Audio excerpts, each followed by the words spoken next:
Hello friends, आपका एक बार फिर से स्वागत है हमारे channel stock opinion and analysis में। अभी हाल ही में बजाज फिनसर्व का रिज़ल्ट आउट हुआ है। आज हम डिस्कस करेंगे इसी स्टॉक के बारे में।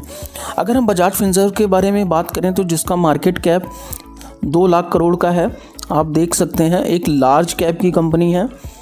करंट में जो आपको लगभग 1347 रुपये पे अवेलेबल है और इसका जो हाई था वो था 1846 रुपये। तो आपको यह स्टॉक लगभग 30% डिस्काउंट पे अवेलेबल है और ये कुछ ऐसे स्टॉक्स हैं जिन्हें आपको हर डिप में धीरे धीरे आपको लॉन्ग टाइम के लिए एक्यूमुलेट करना चाहिए।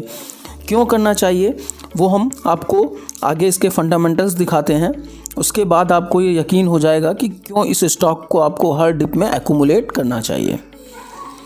तो दोस्तों, अगर हम इस कंपनी के क्वार्टरली रिज़ल्ट की बात करें जो अभी आउट हुआ है कंपनी का, तो आप इसमें देखेंगे दोस्तों कि जो सितंबर 2022 का रिज़ल्ट है और जो दिसंबर 2022 का है, तो आप देखेंगे यहाँ पे अगर हम ऑपरेटिंग प्रॉफिट की बात करें तो आपको देखने को मिलेगा 7,387 करोड़ रुपीज़ का कंपनी का प्रॉफिट था सितंबर क्वार्टर में, और जो बढ़ के लगभग 7,831 करोड़ रुपीज़ हो गया। यही नहीं, अगर आप कंपनी के नेट प्रॉफिट की बात करें तो नेट प्रॉफिट भी कंपनी का देखेंगे आप क्वार्टर ऑन क्वार्टर की अगर हम बात करें तो आप देखेंगे 2,997 करोड़ रुपीज़ था, जो दिसंबर 2022 में इंक्रीज़ होके 3,300 करोड़ रुपीज़ है। तो एक बहुत अच्छी जंप यहाँ पे देखने को मिली है कंपनी के द्वारा। यही नहीं दोस्तों, अगर आप इसमें देखें ऑपरेटिंग प्रॉफिट दिसंबर 2019 से आपको हमेशा कंपनी में, अगर हम मार्च 2022 जो कोविड का टाइम था अगर हम उसको निकाल दें तो उसके बाद आप देखेंगे दोस्तों यहाँ से कंपनी ऑपरेटिंग प्रॉफिट लगातार कंपनी का बढ़ता ही रहा है। इसके साथ ही जो कंपनी का नेट प्रॉफिट था क्वार्टर ऑन क्वार्टर और ईयर ऑन ईयर दोनों ही तरीके से दोस्तों आपको ये इंक्रीज़ होता हुआ ही देखने को मिलेगा। अगर आप नेट प्रॉफिट देखें तो यहाँ पे कोविड इम्पैक्ट था जिसकी वजह से मार्च 2020 में जो कंपनी का प्रॉफिट था वो रिड्यूस हुआ था, लेकिन अगर आप ओवरऑल देखेंगे तो कंपनी का जो प्रॉफिट है वो आपको हमेशा बढ़ता हुआ ही दिखाई पड़ेगा। जहाँ अगर आप देखें दिसंबर 2019 में 1,978 करोड़ रुपीज़ का प्रॉफिट था, वहीं यह प्रॉफिट जो है 3,300 करोड़ रुपीज़ है। तो अगर आप ईयर ऑन ईयर अगर आप कंपेयर करें, अगर हम दिसंबर 2021 की बात करें ये, तो आप यहाँ से देखेंगे 2,349 करोड़ रुपीज़ का प्रॉफिट, जो सितंबर में दिसंबर 2022 में आप देखेंगे 3,300 करोड़ रुपीज़ का प्रॉफिट है। तो हर तरीके से आपको यहाँ पे प्रॉफिट ही देखने को मिलेगा, ईयर ऑन ईयर भी और क्वार्टर ऑन क्वार्टर भी। यही नहीं, जो कंपनी के अदर इनकम्स हैं, आप अदर इनकम्स देखेंगे तो यहाँ पे कंपनी का बहुत ज़्यादा आपको रेवेन्यू देखने को नहीं मिलेगा, क्योंकि यहाँ पे कंपनी का मेनली वर्क फाइनेंस का ही है।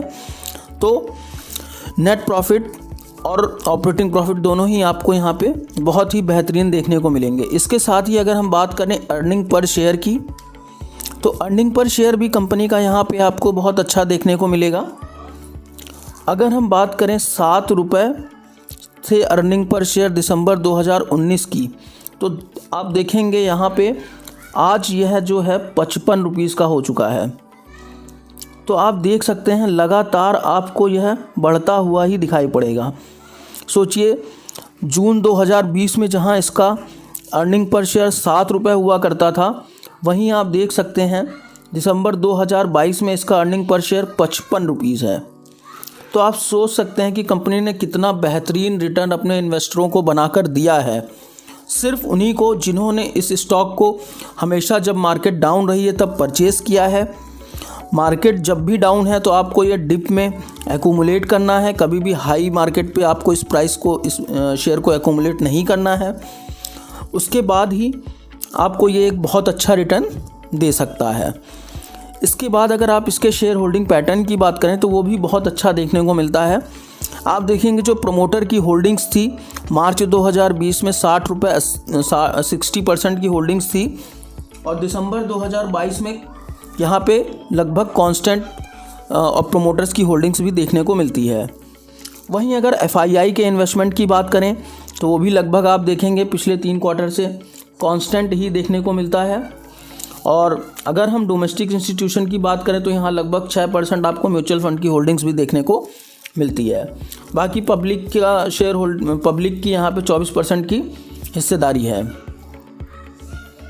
अगर वहीं हम कंपनी के प्राइस परफॉर्मेंस की बात करें, जैसे अगर हम 1 वीक की बात करें तो 1 वीक में कंपनी के शेयरों ने 2.6% का ही रिटर्न दिया है। अगर हम बात करें कंपनी के 1 मंथ की तो आपको -12% का ही रिटर्न है। तो ये एक टाइम था जहाँ पे आप इस शेयर को एक्यूमुलेट कर सकते थे। जिन लोगों ने इस शेयर को लॉन्ग टाइम तक होल्ड किया, आप देखेंगे अगर जिसने शेयर को 3 साल तक होल्ड किया है तो आप देखेंगे जो इसकी जो रिटर्न आके निकल के आ रहे हैं वो लगभग 50.7% के रिटर्न है। तो आपको यह स्टॉक हमेशा डिप में ख़रीदना है और उसके साथ में ही लॉन्ग टाइम तक होल्ड भी करना है।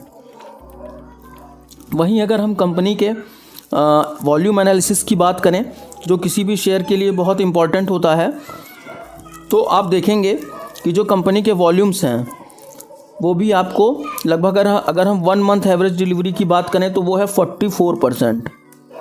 मतलब कि इस स्टॉक को लोग लेते हैं और इसको लॉन्ग टाइम के लिए होल्ड करने के लिए ज़्यादा सोचते हैं। इसलिए आप इस स्टॉक को लॉन्ग टाइम के लिए होल्ड करेंगे तो ये आपको एक अच्छा रिटर्न दे सकता है, क्योंकि जो इसकी एवरेज डिलीवरी है वो भी बहुत ही अच्छी है।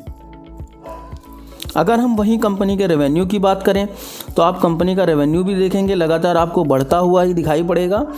वहीं अगर आप कंपनी के नेट प्रॉफिट की बात करें तो नेट प्रॉफिट भी दोस्तों आपको हमेशा बढ़ता हुआ ही दिखाई पड़ेगा। वहीं अगर आप कंपनी के अर्निंग पर शेयर की बात करें जो किसी भी स्टॉक के लिए बहुत इंपॉर्टेंट होता है, तो ये भी आपको यहाँ पे बढ़ता हुआ ही दिखाई पड़ेगा। इसीलिए यह स्टॉक ऐसा स्टॉक है जिसे आपको हर डिप में धीरे धीरे एक्यूमुलेट करना चाहिए। कभी भी आपको सारी क्वांटिटी एक साथ बाई नहीं करनी है, ये आपको हमेशा ध्यान रखना है। वहीं अगर हम देखें इसका, तो ये जो मैं आपको पोर्टफोलियो दिखा रहा हूँ इसका छोटा सा पार्ट ये एक्सिस ग्रुप का है। जो एक्सिस ग्रुप का म्यूचुअल फंड है वहाँ पे आप देखेंगे कि जो बजाज फिनसर्व की होल्डिंग है वो यहाँ पे आपको 1.22% देखने को मिलती है। तो आप देख सकते हैं कि एक्सिस बैंक को भी कितना ज़्यादा विश्वास है इस शेयर पे।